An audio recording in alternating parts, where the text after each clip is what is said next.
हाँ तो प्यारे भैया बहन, अब हम पढ़ते हैं एग्जाम्पल 9 ठीक है। उदाहरण 9 देखिए, 7 3 21 की चतुर्थानुपाती राशि ज्ञात करो। यह जो प्रश्न है वह वार्षिक में भी पूछा गया है और बहुत ही महत्वपूर्ण है। ठीक है, तो हमें यहाँ पर 3 पद दिए गए हैं, 7 3 और 21। माना कि चौथा पद एक्स है, माना कि चौथा पद एक्स है। हमको 3 पद दिया गया है, 7 3 21, माना कि चौथा पद एक्स है। तो 7:3 समानुपात 21:एक्स। अनुपात का मतलब होता है बटा होता है, तो 7/3 बराबर 21/एक्स। अब इसका तिरक गुना हो जाएगा, ये हो जाएगा 7 × x, ये हो जाएगा 3 × 21।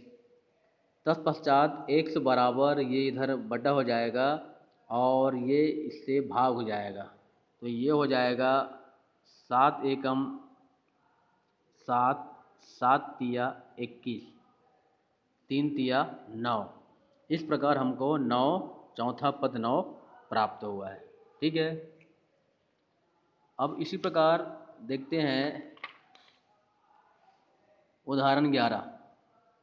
11 भी बहुत महत्वपूर्ण है, देख लीजिए कैसा बनेगा।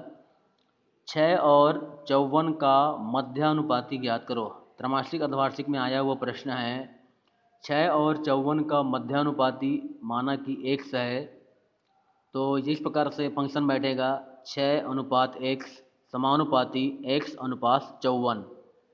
ठीक है, तो ये हो जाएगा, अनुपात मतलब बटा होता है, तो ये 6, ये इस प्रकार से हो जाएगा 6/x बराबर x/54।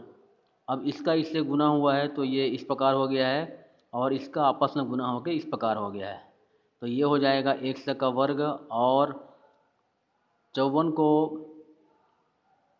6 नहीं है 54, तो 9 को 2 भागों में बांट दिया गया है। ठीक है, ये 6 के 6 है, 54 को ऐसा बांटा गया है, 6 तिया 18, 18 तिया 54। इस प्रकार से इसको 54 को बांटा गया है। इस प्रकार ये 6 का 6 × 6 और 3 × 3 का फिर ये वर्ग बन जाएगा। इस प्रकार हो जाएगा 6 का वर्ग और 3 का वर्ग, वर्ग और रूट कट जाएगा, तो यहाँ पे आ जाएगा 6 × 3 6 तिया 18। अतः 18 6 और 54 का मध्यानुपाती है। 18 जो है 6 और 54 का मध्यानुपाती है। ठीक है, 18 जो है 6 और 54 का मध्यानुपाती है। अब देखिए इसी प्रकार देखिए उदाहरण 12 देखिए, 8xy और 4x² का तृतीयानुपाती पता करो।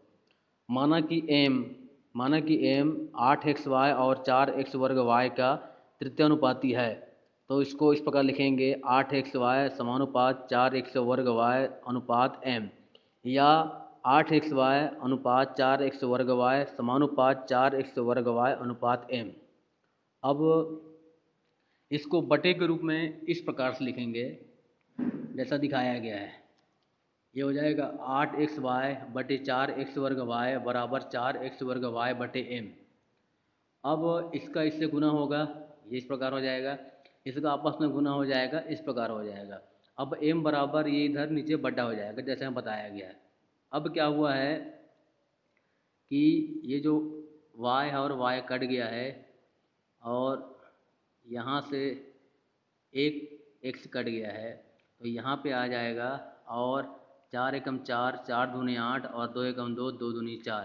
तो हमको प्राप्त होगा 2x का वर्ग, और यहाँ पर x और है, मतलब हमको इस प्रकार प्राप्त होगा m बराबर 2x का वर्ग इंटू x, ऐसा प्राप्त होगा। और y, ये y, या इसको फिर इस प्रकार लिखेंगे 2x3y, इस प्रकार प्राप्त होगा। अर्थात तृतीयानुपाती 2x3y होगा। ठीक है, ये भी बहुत महत्वपूर्ण प्रश्न है, इसको इस प्रकार से बनाएंगे। ठीक, अब उदाहरण क्रमांक 10 भी देख लीजिए। संख्याएं 54, 71, 75 और 99 में प्रत्येक में क्या घटाया जाए कि शेष फल समानुपाती हो। माना कि दी गई संख्याओं में से y घटाया जाए। माना कि हमने इसको y माना है, तो हमने यहाँ पे y घटा दिया, यहाँ पे y घटा दिया, और मतलब 54 में y घटा दिया अनुपात 71 में ऋण y समानुपात 75 ऋण y और 99 ऋण y। मतलब प्रत्येक में से हमने y घटा दिए हैं। ठीक है। अब अनुपात का मतलब बटा होता है, ये बटा में लिख लिए, इतना बटे ये, इतना बटे ये, फिर इसका सीधे गुना कर दिए, इसका इससे और इसका इससे। आपस में गुना करने पर यह प्राप्त हुआ, इसका गुना करने पर यह प्राप्त हुआ है। लेकिन गलती से यहाँ पे लिख दिया गया है x, ये x यानी y है, ये x यानी y है, और ये घटने पर 7 आएगा, और ये x यानी y है। ठीक है। और ये y बराबर 21/7, ये इस घट के 21 आया, ये घट के 7 आया, और y बराबर ये 7 एकम 7, 7 या 21। x का मान नहीं है, ये y का मान है, क्योंकि हमने पुस्तक में y माना है, इसलिए ये y का मान है y बराबर 3। ठीक है। गलती से वो x छप गया है, इसको आप लोग सुधार लेंगे। अब इतना सवाल समझ में आ गया है, तो जितना भी सवाल बनता है बनाइए, फिर आगे और वीडियो भेजेंगे।